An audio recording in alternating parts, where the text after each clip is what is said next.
Hello दोस्तों, कैसे हैं आप सब। हमारी आज की कहानी है तुलना। मम्मी जी, हमारे यहाँ रोटी का आटा गूँथने में नमक नहीं पड़ता। गीता ने आधा चम्मच नमक आटे में डालते हुए कहा। गीता, इस घर में शुरू से नमकीन रोटी बनती आ रही है तो सबको वैसा ही स्वाद चढ़ा है मुंह में, फीकी कोई नहीं खाएगा। यह कहकर सास अनामिका जी अपने कमरे में चली गई थी।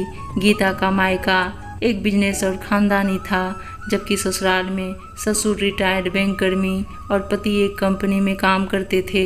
हालांकि गीता के माता पिता चाहते थे कि गीता की शादी बिजनेसमैन से हो, पर गीता को अपने साथ पढ़ने वाले राहुल से प्यार हो गया था और हार कर गीता के माता पिता ने गीता की शादी राहुल से कर दी।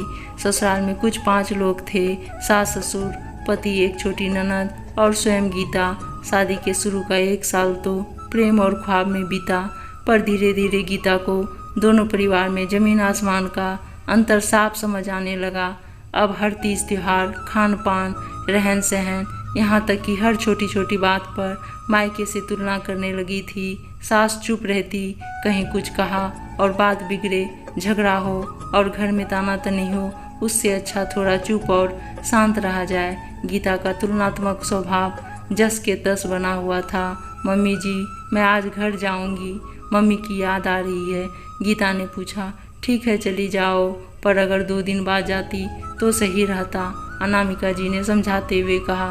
गीता एकदम ताव से बोली, मुझे पता था जैसे ही मैं मायके जाने को बोलूँगी आपको बुरा लगेगा, अरंगा लगाएंगी। आपकी बेटी की शादी नहीं हुई है ना, तो आप क्या जाने ये दुख। अनामिका जी एकदम हक्की बक्की चुप रह गई, पर ननद शीतल से ना रहा गया और वह बोल पड़ी।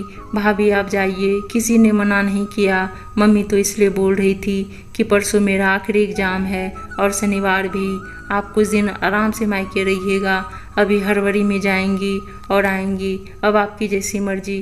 खैर, शीतल की बात को अनसुना कर गीता मायके आ गई थी।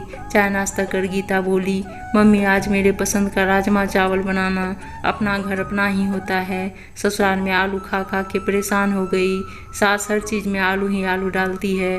माँ रागनी जी को समझ आ रहा था कि गीता हर बात में ससुराल और मायके की तुलना कर रही है। गीता की बात गीता पर लाते हुए माँ रागनी जी पलटकर बोली, क्यों, यहाँ भी तो ज़्यादातर कढ़ी बनती है, हर दूसरे दिन सबको कढ़ी चाहिए। तब तो तुमने नहीं कहा कि यहाँ जब देखो तब कढ़ी चावल बनते हैं। अपनी बात को ही उल्टा पड़ता देख गीता स्तब्ध रह गई। उसे माँ से आशा नहीं थी। बात संभालते हुए बोली, अरे पर मम्मी, कोई हिसाब तो होता है आलू डालने का। सब्जियां लेने वहाँ पापा जी जाते हैं, यहाँ तक कि वहाँ नाश्ते में पोहे बनते हैं। रागनी जी सब समझ रही थी। वह बेटी को समझाते हुए बोली, देख बेटा, हर घर के नियम कानून अलग अलग होते हैं, हर घर का खान पान रीति रिवाज भी। अब देख, ताऊ जी पापा के सगे भाई हैं, पर घर का माहौल इस घर से कितना अलग है। दोनों मामाओं का घर ही देख ले, कितना अंतर है। हर घर का माहौल अलग होता है और समय परिस्थिति के हिसाब से बदलता रहता। याद कर तेरे दादाजी को सर्दियों में गुड़ के बाजरे वाले पुए जरूर चाहिए होते थे और मुझे बिल्कुल पसंद नहीं थे, पर बनाने पड़ते थे। और तो और मैं हमेशा घूंघट में रहती थी, पर अब देखो मैं सूट मैक्सी में रहती हूँ। बेटा, सबसे बड़ी बात, राहुल तेरी पसंद का जीवन साथी है, बहुत प्यार करता है तुझे, दुखी नहीं देख सकता तुझे। सोच, इससे बढ़कर क्या चाहिए। तुलना बंद कर दे। ये छोटी छोटी बातें, वहाँ आलू ज़्यादा बनते हैं, यहाँ ये। मैं तेरी तुलना तेरी बहन से करूँ तो कैसा लगेगा, बुरा ना।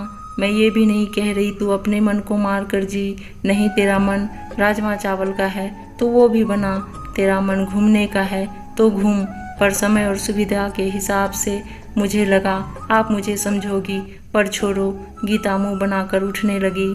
अगर तुझे ससुराल जन मानसिक या शारीरिक परेशान करते हैं तो अपनी परेशानी बता। राहुल तुम्हें दबा के रखता हो तो खुल के बताओ। तुम्हारी इच्छाओं का गला घोटा जाता हो तो वह भी बताओ। पूरे घर की जिम्मेदारी डाल, तुमसे नौकरानी जैसे काम करवाया जाता है तो मैं अभी फ़ोन करूं उन्हें और घर चलूं तेरे। बोल। रागनी जी बेटी को उकसाने के मकसद से बोली। अरे मम्मी, इतना भी कुछ नहीं है, आप तो सच में। गीता हंसते हुए माँ से बोली, देख, पहली बात तो तू पढ़ी लिखी है, कहाँ इतनी छोटी छोटी बातों का मुद्दा बना रही है। दूसरा, थोड़ा समझदारी ला, नौकरी करनी है तो नौकरी कर, दिमाग को व्यस्त रख। दोनों घरों की तुलना बंद कर मैं वो माँ नहीं हूँ जो फ़ोन पर बेटी से घंटों बात करूँ और बेटी की हर बात में हाँ मिलाऊँ, चाहे वो सही हो या गलत। आई बात समझ में, यह कहकर रागिनी जी राजमा चावल बनाने किचन में चली गई। उम्मीद है दोस्तों आपको कहानी अच्छी लगी होगी और अच्छी हिंदी कहानियाँ सुनने के लिए चैनल को सब्सक्राइब जरूर कर लीजिएगा। धन्यवाद दोस्तों।